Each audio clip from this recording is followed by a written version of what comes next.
The U.S. Centers for Disease Control and Prevention has updated its monkeypox guidance to include dogs as animals that can catch the virus. This comes after the first suspected case of a pet dog getting the virus from its owners in France.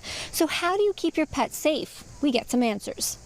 Initially, this virus was transmitted from non-human animals in the endemic countries to humans through close contact. So it's really no surprise that other non-human animals that are our pets can get this as well. Infectious disease specialist Dr. Isaac Bogosh says it's safe to assume that your pet, whether a dog or a cat, could get monkeypox from you if you have the virus. Infectious disease veterinarian Dr. Scott Weiss agrees. We realize more and more that we interchange a lot of bacteria and viruses with animals. And monkeypox is one that was just really understudied. We didn't know what species it could infect. Based on the case in France, humans can pass the virus on to their dog. But what about the other way around?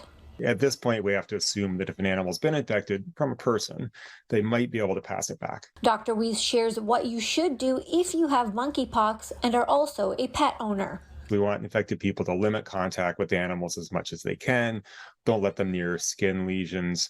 Don't cough on them. Try to prevent that aerosol type of exposure. Just distance as much as possible. And if the animal's been exposed, we want to keep that animal away from other people in case they've been infected. For how long? In general, we have an animal that's been exposed. 21 days is a pretty good cushion that lets us, if they get infected, lets us be fairly confident they couldn't pass it on. Medical experts say most people recover from monkeypox without needing treatment, but the lesions can be extremely painful. Severe cases can result in complications, including brain inflammation and death.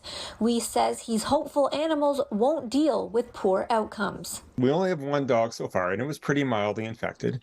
And I think with a lot of these viruses, what they can do in different animal species really, really varies.